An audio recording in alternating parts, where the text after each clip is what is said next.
In our later years, we quickly realize we don't have time to waste. Where we choose to place our time and energy becomes everything. The question I've been asking myself lately is, where do I truly want to spend mine? Well, after a 2-month experiment of coming back home and intentionally reaching out to connect with people, has completely shifted my perspective on what it means to live well. And I can't wait to share it with you. So let's get started. Welcome to the Youthful Older Yogi podcast. I'm MJ Waddell, your host and founder of Share Yoga. I've been teaching, practicing, and loving yoga for nearly 30 years.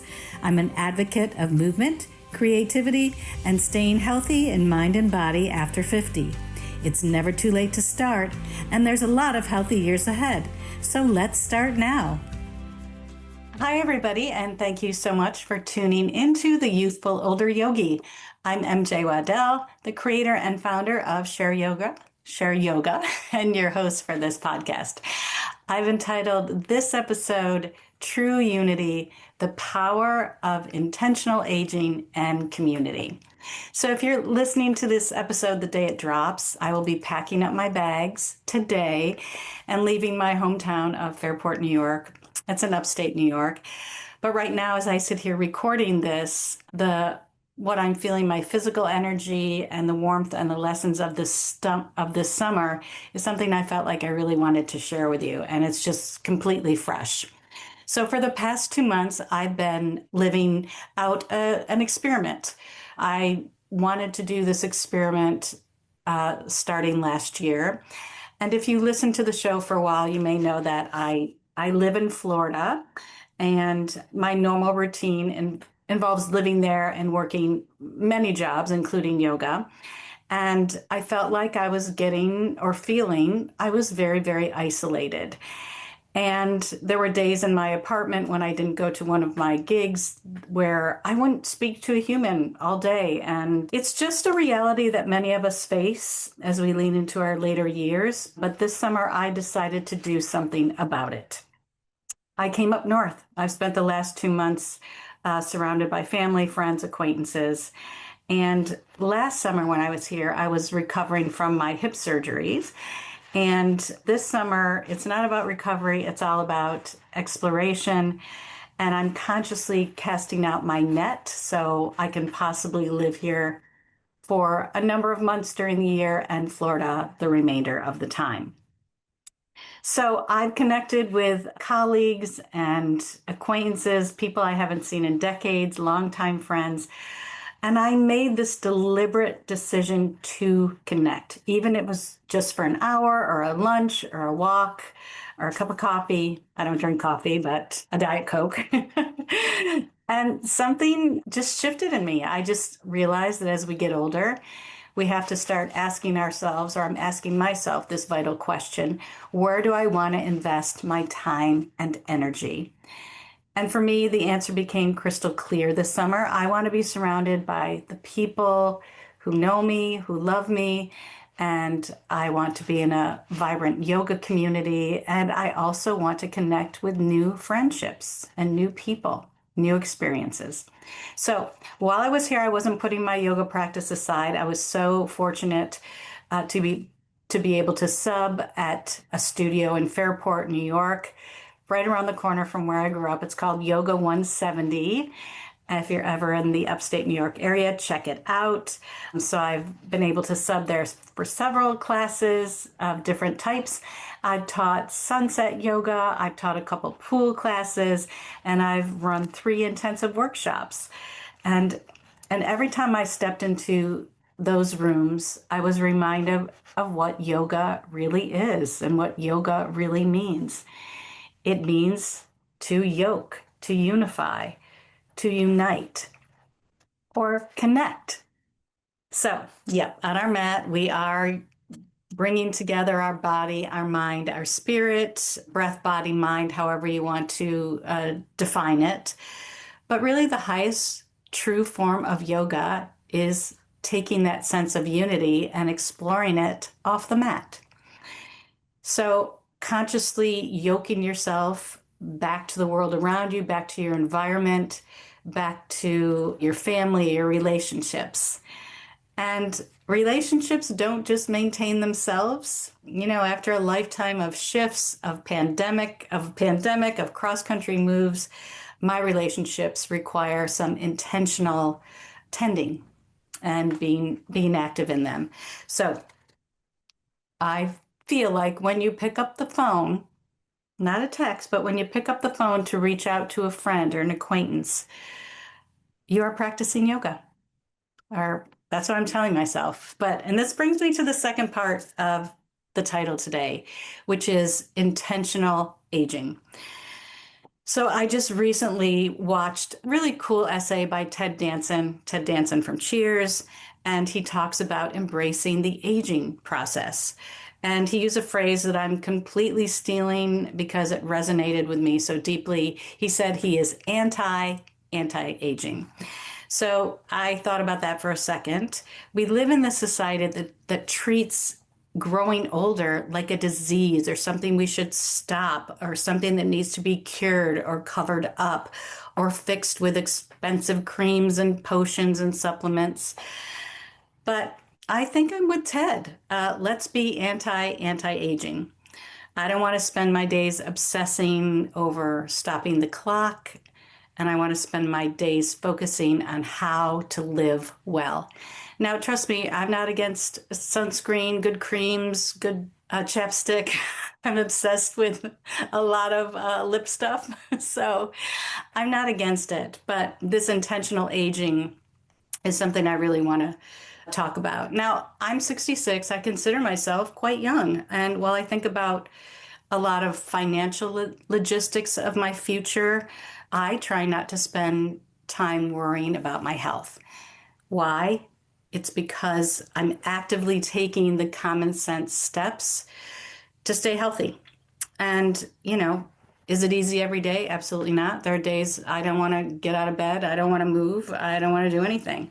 We all have those days, and there's a million factors behind the why we have those days.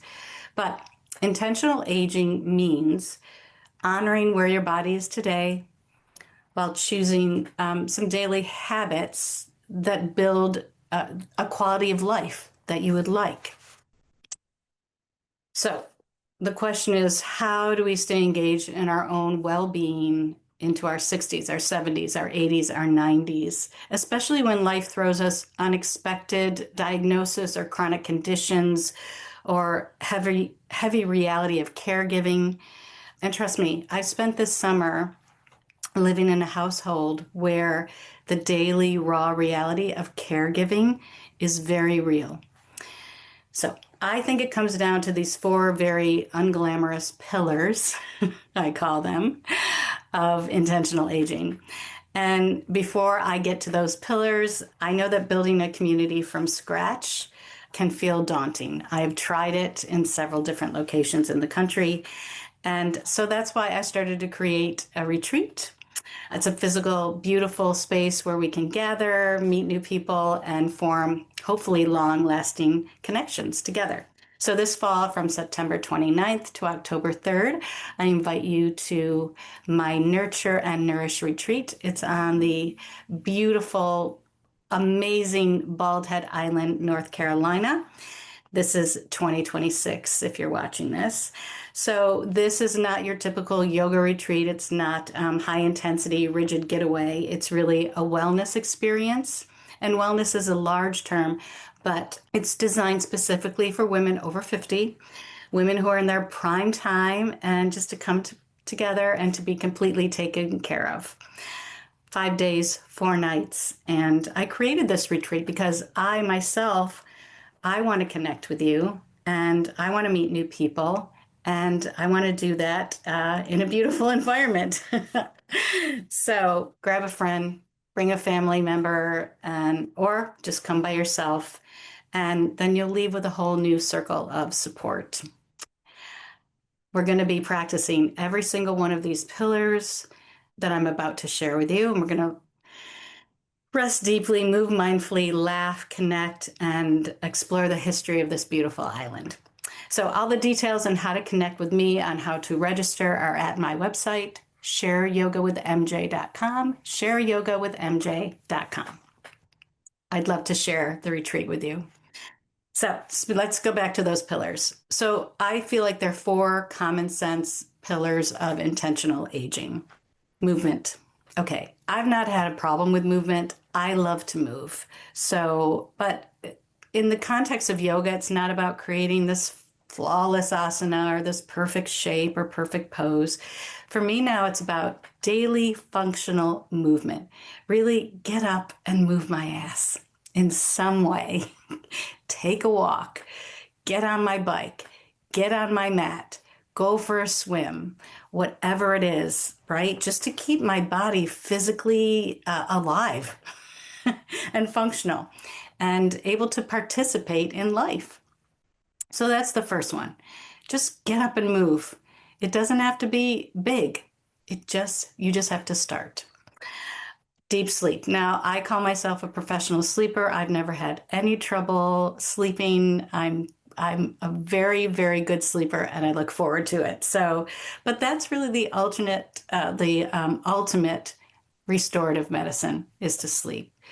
You know, your brain can literally start clearing out. It's like you're just unplugging and, shutting down, and it just can clear out all of the waste and then reset your metabolic nervous system, right? So you can show up the next morning, hopefully with some clarity and where you want to get up and get out of bed. Okay, the third one is continuous learning. I always say yoga is a lifelong practice. I am determined to keep practicing yoga, and I know I can, because yoga doesn't mean I have to get on my mat and do, all these poses every day.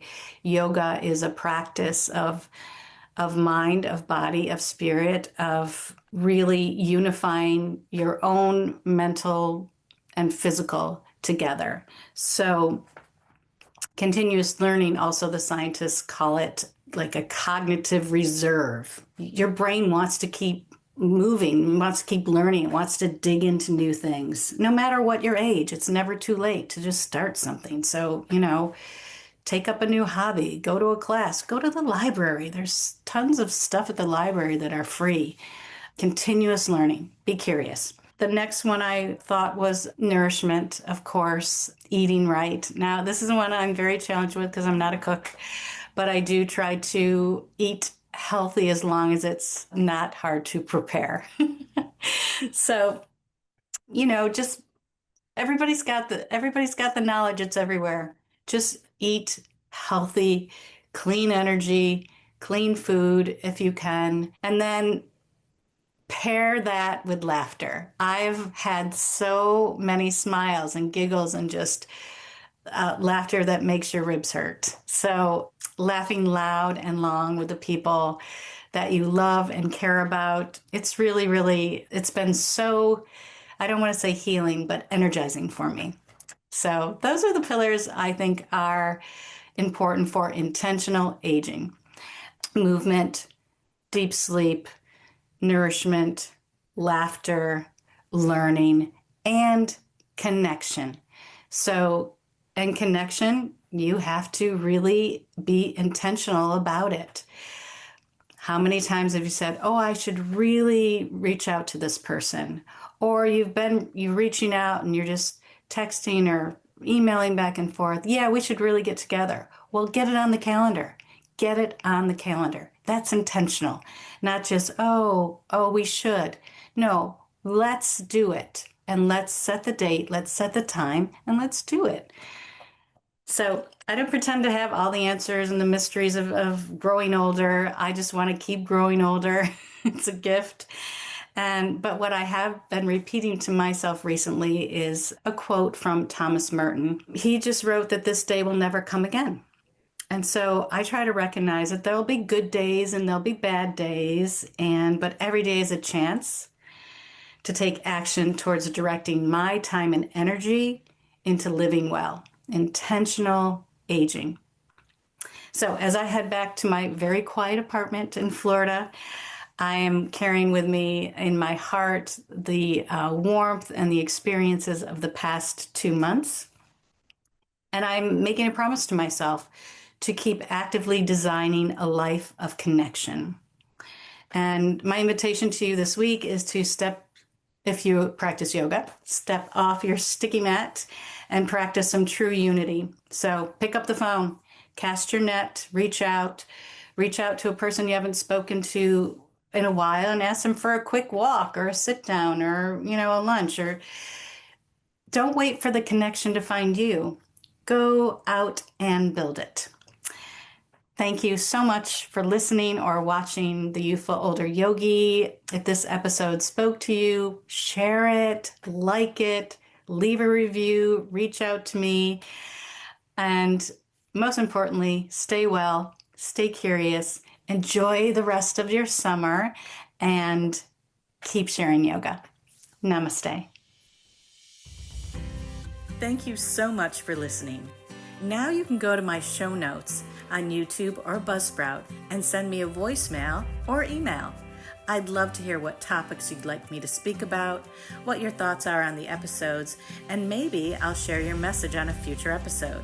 Please subscribe to my website, shareyogawithmj.com, so you can receive my newsletters and be first to know about my retreats, workshops, courses, and freebies. If you navigate on social media, you can find me mostly on Facebook and a bit on Instagram at Mary Jane Waddell. That's Jane with a Y, Jayne. This podcast would not be possible without the help of my editor, Dan Jones from Cocoa Beach Productions. You can find Dan at cocoabeachweb.com. And of course, thanks to my generous guests who share their time, insights, and youthful wisdom. Remember, the Youthful Older Yogi podcast is presented solely for educational, inspirational, and entertainment purposes. It is not intended as a substitute for a physician or other qualified professionals. Okay, yogis, stay well, stay youthful, and keep sharing yoga.